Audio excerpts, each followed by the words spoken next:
Vamos lá, gente, hora do nosso novamente nessa sexta-feira, 13 de maio de 2022. Eu já vou chamar na tela a nossa leitura diária e vou com você hoje do 22 nada, do 25 até o 30, tá bom? Mateus capítulo 6, de 25 a 30 diz o seguinte: portanto, eu digo, não se preocupem com a sua própria vida. Forte isso, né? Deixa eu baixar um pouquinho aqui a nossa trilha e vou ler de novo com você. Portanto, eu digo, não se preocupem com a sua própria vida, quanto ao que comer ou beber, nem com o seu próprio corpo, quanto ao que vestir. Não é a vida mais importante que a comida e o corpo mais importante que a roupa? Observem as aves do céu, não semeiam, nem colhem, nem armazenam em celeiros, contudo o Pai Celestial as alimenta. Não têm vocês muito mais valor do que elas? Quem de vocês, por mais que se preocupe, pode acrescentar uma hora que seja a sua vida? Por que vocês se preocupam com roupas? Vejam como crescem os lírios do campo, eles não trabalham nem tecem. Contudo, eu digo que nem Salomão, em todo o seu resplendor, vestiu-se como um deles. Se Deus veste assim a erva do campo, que hoje existe e amanhã é lançada ao fogo, não vestirá muito mais a vocês, homens de pequena fé? Forte essa conversa, né, gente? Forte, porque ela nos desafia. Vamos começar o nosso papo tentando entender melhor o que Jesus está dizendo, lembrando de onde ele vem. Jesus vem falando sobre prioridade. É a conversa que ele tem com os seus discípulos, dizendo, não dá para vocês servirem a dois senhores, ou vocês servirão a Mamon, ou vocês servirão a Deus. Foi a conversa da última live em que nós esclarecemos que Jesus está falando sobre esse apego, essa idolatria que prestamos ao dinheiro e falamos sobre o poder que o próprio dinheiro tem sobre nós. Jesus está dizendo, escolha, você não pode servir a dois senhores. Quem é o teu senhor? Bem, agora, na sequência, ele apresenta essas recomendações aos seus discípulos. Sejam pessoas que dependam de Deus. Nós sabemos que a preocupação com o sustento da vida e com a manutenção da vida é uma realidade que toma conta de todos nós. A gente se preocupa, como é que eu vou subsistir nesse mundo? Já que se eu deixar de comer, eu morro.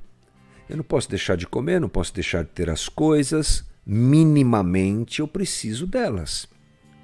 E quando há um certo exagero nesse aspecto, uma preocupação exagerada com o sustento da vida, e eu já vou explicar por que eu digo exagerada. Quando há uma preocupação exagerada com esse sustento da vida, o caminho para a gente adotar Mamon como senhor da nossa vida, ele se torna provável. Quando eu me preocupo demais em como eu viverei nesse mundo, o caminho para me prostrar diante de Mamon ou adotá-lo como senhor da minha vida, ou seja, obedecê-lo, servi-lo, viver segundo as suas regras, se torna algo possível. E por que eu digo preocupação exagerada? Porque nós não podemos pegar esse texto e dizer assim, então Jesus está dizendo para que eu não trabalhe. É isso que Jesus está dizendo? É isso que está escrito nesse texto, né? Beleza! Vou me mudar para a praia, ficar sentadão ali na areia e Deus proverá. Não, não é isso. O texto bíblico nunca disse isso. Aliás, é uma covardia você pegar um texto bíblico isolado e criar uma doutrina, ensinar alguma coisa sem levar em conta todo o contexto bíblico, toda a Bíblia. É bom a gente conhecer a Bíblia toda, eu sei que é um grande desafio, mas é conhecendo a Bíblia toda que você foge de enganos como esse. Não, Jesus não está dizendo para você ser alguém que não trabalha e que fica como as flores do campo, movidas pelo vento de lá para cá, esperando as coisas acontecerem. Nunca isso esteve no texto bíblico. Provérbios diz, vai ter com a formiga, ó preguiçoso. Trabalhar é uma bênção. O trabalho não é maldição. O trabalho foi dado ao homem antes da queda. Não é? Nós é que fizemos do trabalho um Deus. E temos por consequência da queda a dificuldade no trabalhar, o suor que pinga do nosso rosto como parte daquilo que nós mesmos decidimos ao nos afastarmos de Deus. Mas mesmo na relação plena homem e Deus tem trabalho. No Gênesis você vai encontrar isso. Então Jesus não está dizendo, resumindo, não trabalhe. Jesus está ressaltando a graça cuidadora de Deus para com todas as criaturas. Porque, na verdade, a gente não pode deixar de escapar que Deus sustenta tudo. Deus sustenta tudo. Olha só as palavras de Paulo em Colossenses 1,17. Nele tudo subsiste. Imagine um universo. A gente hoje tem acesso a algumas imagens que são impressionantes, né? As galáxias, os buracos negros, as estrelas que nascem e morrem, os planetas. A gente vê que a gente é tão pequitinho, né? Que a Terra é um grãozinho de areia no meio desse universo gigante. E aí, quem sustenta tudo isso? Quem move as coisas? Quem faz tudo acontecer? Ele. Paulo está dizendo aqui, Deus, Jesus Cristo, sustenta todas as coisas. Então, com essa percepção diante de si, é que Jesus olha para a beleza do lugar que ele vivia, e as pessoas sabiam muito bem sobre o que ele estava falando, a beleza dos campos ali na Galileia, né, as flores e tudo mais, e ele destaca o cuidado com Deus, de Deus com as criaturas, e o celular tem que tocar bem na hora da live, né? Tchau, um abraço, é aquelas ligações que a gente nunca atende, né? Plano de telefone, essas coisas todas, então deixa ali. Jesus está olhando para essa beleza toda e dizendo assim para os seus seguidores, vocês não percebem? Quem sustenta tudo isso aqui é Deus, e olha como ele faz isso, é o nosso Pai, olha como ele faz isso bem. Olha as flores do campo, uau! Olha os passarinhos, eles se reproduzem, eles nascem, eles crescem, eles voam para cá, voam para lá. Que coisa assim majestosa, magnífica. Essa criação toda, ela é mantida pelo nosso Pai, ela é mantida por Deus. E não se esqueça, inclusive, a vida humana. É o que Jesus está também ensinando aos seus discípulos. E um grande problema que nós temos é que essa pseudo-independência humana, porque nós achamos que somos independentes, mas não somos. Queremos ser independentes, mas não podemos. Essa pseudo-independência chega à esfera da sustentabilidade da própria vida. E às vezes, diante de toda essa beleza, essa harmonia e esse cuidado divino, nós ainda nos achamos no direito de acharmos que podemos nos autossustentar. Não. Deus é o Senhor da vida. Deus é quem sustenta e mantém tudo, inclusive a mim e a você. Porque Deus não está na esfera da dependência. Nós dependemos dele, mas ele não depende de ninguém.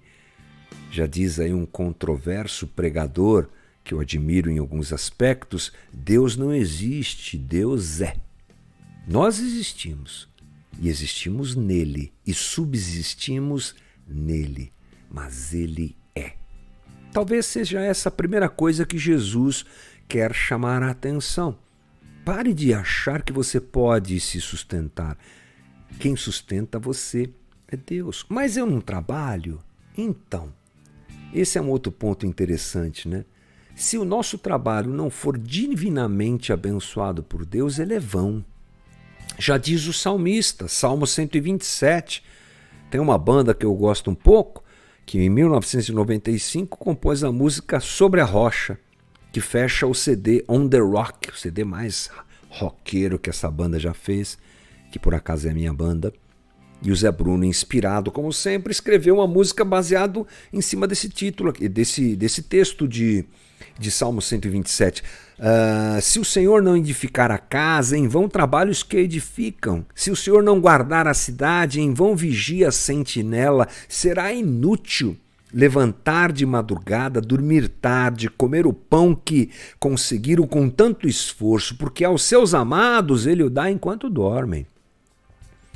Deus é que dá às plantas, aos lírios do campo, aos passarinhos, muito mais ao ser humano, que ao trabalhar precisa perceber a graça e a mão de Deus sobre si. Nós vivemos um momento, aliás, sempre, essa realidade sempre esteve diante do homem, é uma realidade humana, digamos assim, mas há hoje talvez um desespero da nossa sociedade atual que nos leva a pensar que ter é a coisa mais importante do mundo. E estão ensinando isso nas igrejas. E esse caminho é o caminho doentio, é o caminho que eu desprezo Deus. Ter deve ser compreendido como graça divina, misericórdia divina.